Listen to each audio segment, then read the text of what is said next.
High dear learners, আশা করি তোমরা সকালে খুব ভালো আছো।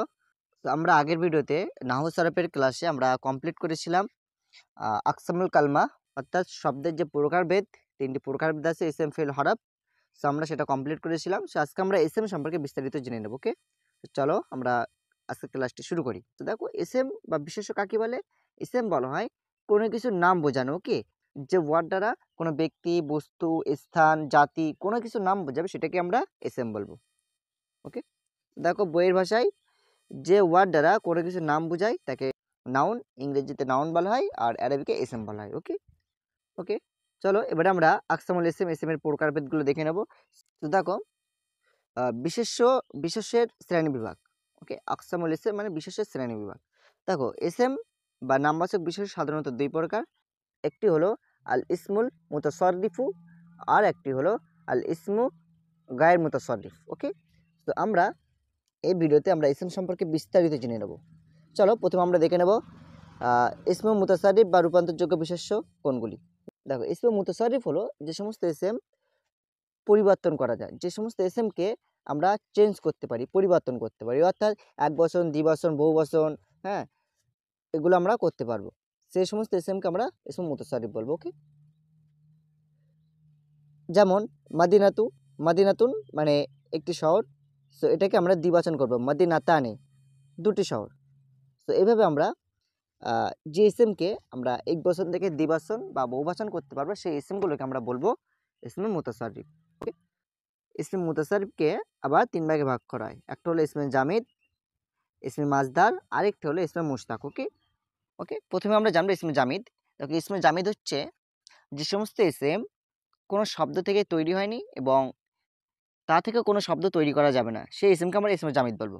ওকে, দেখো বইয়ের ভাষায় ইসমে জামিদ ওই জাতীয় এসএমকে বলা হয় যা অন্য কোনো শব্দ হতে গঠিত হয় না এবং তা থেকেও কোনো শব্দ গঠন করা হয়নি, যেমন রজুলুন, জাইদুন, দিরহামুন। ওকে, ইত্যাদি। দেখো, যেমন আমি যদি বলি জায়েদ, জায়েদ একজনের নাম, সো ওটাকে কি আমরা চেঞ্জ করতে পারবো? এই জায়েদকে কি আমি হামিদ করতে পারবো, বা জায়েদকে কি আমি সুমন করতে পারবো? পারবো না, তাই না? সো এই ধরনের এসএমকে আমরা ইসমে জামিদ বলবো, অর্থাৎ যে সমস্ত এসএম অন্য কোনো শব্দ থেকে তৈরি হয়নি এবং তা থেকেও কোনো শব্দ তৈরি করা যাবে না। তারপরে দেখে নেবে ইসমে মাজদার। ইসমে মাজদার হচ্ছে ক্রিয়ামূল বিশেষ্য, অর্থাৎ যে ইসম দ্বারা কোনো কাজ করা বা হওয়া বোঝাবে, কিন্তু এটি কোনো কালের সাথে সম্পৃক্ত থাকবে না, অর্থাৎ কোনো যুগের সাথে সম্পর্ক রাখবে না।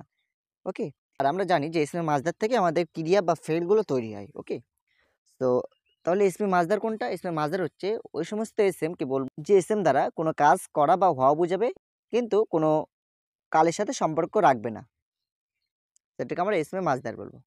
চলো আমরা দুই একটা এক্সাম্পল দেখে নেই।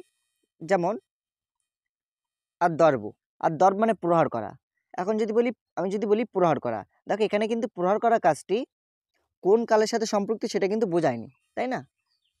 তো ঠিক একইভাবে আর নাসরু,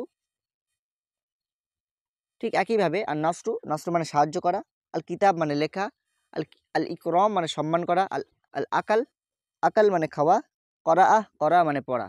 সো এগুলো কোনো কালের সাথে সম্পর্কিত নেই, সো এই জন্য আমরা এই ধরনের এসএমকে বলবো ইসমে মাজদার।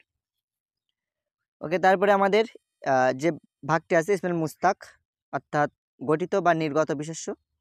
দেখো, ইসমে মুস্তাক ওই সমস্ত এসএমকে বলবো যে এসএমগুলো ইসমে মাজদার থেকে গঠিত হয়ে জায়গা বিশেষে আমাদের এসএমটা পরিবর্তন হবে। যেমন কাতিব, কাতিব মানে একজন লেখক। নাসির, নাসির মানে সাহায্যকারী। ওকে, তো কাতিব যে শব্দটা আমরা ব্যবহার করছি, কাতিব মানে লেখক, যেটা আমরা বলছি এটা কিন্তু আল কিতাবাত থেকে এসছে। সো আল কিতাবা মানে লেখা, সেখান থেকে কাতিব শব্দটা এসছে, কাতিব মানে লেখক, সেটা ইসমে মুস্তাক হয়ে গেছে। কারণ কাতিব শব্দটা ইসমে মাজদার থেকে উৎপত্তি। ওকে, এবং সেখান থেকে পরিবর্তিত হয়ে আমরা কাতিব শব্দটা তৈরি করেছি। যেমন নাসির, নাসির মানে সাহায্যকারী, সো নাসিরটাও আর নাসরা মাজদার থেকে গঠিত হয়েছে। এই জন্য আমরা এই ধরনের এসএমগুলোকে বলবো ইসমে মুস্তাক। আশা করি তোমরা বুঝতে পেরেছো। সো কিভাবে কাতিব তৈরি হলো, কিভাবে নাসির তৈরি হলো, এগুলো আমরা আস্তে আস্তে আমরা ধাপে ধাপে শিখে নেব। ওকে, তো চলো এবারে আমরা ইসমে মুস্তাকের যে ভাগগুলো রয়েছে আমরা একটু দেখে নেব। ইসমে মুস্তাকের আমরা 7টা ভাগে ভাগ করতে পারি। একটা হচ্ছে ইসমে ফাইল, ইসমে মাফুল, ইসমুল তাফদিল, ইসমুল আলা, ইসমুল মুবালাগা, ইসমুল জারফ, আরেকটি হলো সিফাত মুসাব্বাহ। ওকে, এগুলো নিয়ে আমরা বিস্তারিত পরে আলোচনা করব। ওকে, প্রত্যেকটি ভাগ সম্পর্কে ইসমুল ফাইল, ইসমুল মাফুল, প্রত্যেকটি ভাগ যেগুলো এখানে আমি নোট করেছি, এই প্রত্যেকটি ভাগ সম্পর্কে আমরা পরে জেনে নেব। ওকে, সো ইসমুল মুতাসারিফ আমরা বুঝতে পেরেছি যে ওই সমস্ত ইসমকে বলবো যে ইসমগুলো আমরা পরিবর্তন করতে পারবো, চেঞ্জেস করতে পারবো। ওকে, সো এবারে আমরা দেখবো ইসমু গায়ের মুতাসারিফ, অর্থাৎ অরূপান্তরযোগ্য বিশেষ্য, অর্থাৎ যে ইসমগুলোকে আমরা পরিবর্তন করতে পারবো না। ওকে ওকে চলো, বলছে যে সকল ইসম রূপান্তর লাভ করে না বরং সর্বদা একই অবস্থায় অপরিবর্তিত অবস্থায় থাকে সেসব বিশেষ্যকে আল ইসমু গায়ের মুতাসারিফ বলে। যেমন কাইফা, কাম, মাতা, মান, মা। সো এই যে ওয়ার্ডগুলো আমি এখানে ইউজ করলাম, এগুলো কিন্তু কখনো পরিবর্তন করা যাবে না। ওকে, তো এই ছিল আমাদের মূলত ভিডিও। সো আমরা এই ভিডিওতে জানলাম এসএমের সংজ্ঞা জানলাম এবং এসএমের যে ভাগগুলো রয়েছে সেগুলো জানলাম। এসএমকে আমরা দুটো ভাগে ভাগ করেছি, একটা হচ্ছে ইসমুল মুতাসারিফ আর ইসমুল গায়ের মুতাসারিফ। ইসমুল মুতাসারিফ হচ্ছে রূপান্তরযোগ্য বিশেষ্য, যে বিশেষ্যগুলোকে আমরা পরিবর্তন করতে পারি। সো ইসমুল মুতাসারিফকে আবার 3 ভাগে ভাগ করলাম, একটা হলো ইসমে জামিদ, একটা ইসমে মাজদার, আর একটা হলো ইসমের মুশতাক। ইসমে জামিদ হলো ওই জাতীয় এসএম যে এসএমগুলো অন্য কোনো শব্দতে গঠিত হয়নি এবং তা থেকেও কোনো শব্দ গঠন করা হয় না। ওকে, তারপরে ইসমে মাজদার আমরা জানলাম। ইসমে মাজদার হচ্ছে ওই ধরনের ইসম যা দ্বারা কোনো কাজ করা বা হওয়া বোঝাবে, কিন্তু সেটা কোনো কালের সাথে সম্পৃক্ত থাকবে না। তারপরে আমরা জানলাম আল ইসমুল মুশতাক, অর্থাৎ যে ইসমগুলো আমরা ইসমে মাজদার থেকে গঠন করে থাকি সেগুলোকে আমরা ইসমুল মুশতাক বলি।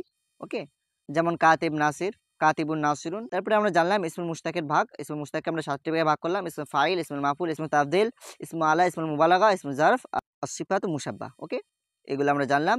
তারপরে আমরা জানলাম আল ইসমু গায়র মুতাসারিফ, অর্থাৎ অরূপান্তরযোগ্য বিশেষ্য, অর্থাৎ যে ইসমগুলোকে আমরা কখনো পরিবর্তন করতে পারবো না, যেমন কাইফা, কাম, মাতা, মান, মা। সো এই ছিল আজকে আমাদের মূলত বিষয়। ভিডিওটি তোমাদের কেমন লাগলো অবশ্যই কমেন্ট করে জানাবে। যদি ভিডিওটি ভালো লাগে অবশ্যই লাইক দিয়ে রাখবে। আর তোমরা কোথা থেকে ভিডিওটি দেখছো, আর নেক্সট ভিডিওতে আমরা এর পরের থেকে আলোচনা করব। ততক্ষণে তোমরা চ্যানেলটি সাবস্ক্রাইব করে রেখে দাও। Thank you for watching this video. দেখাবে পরের ভিডিওতে।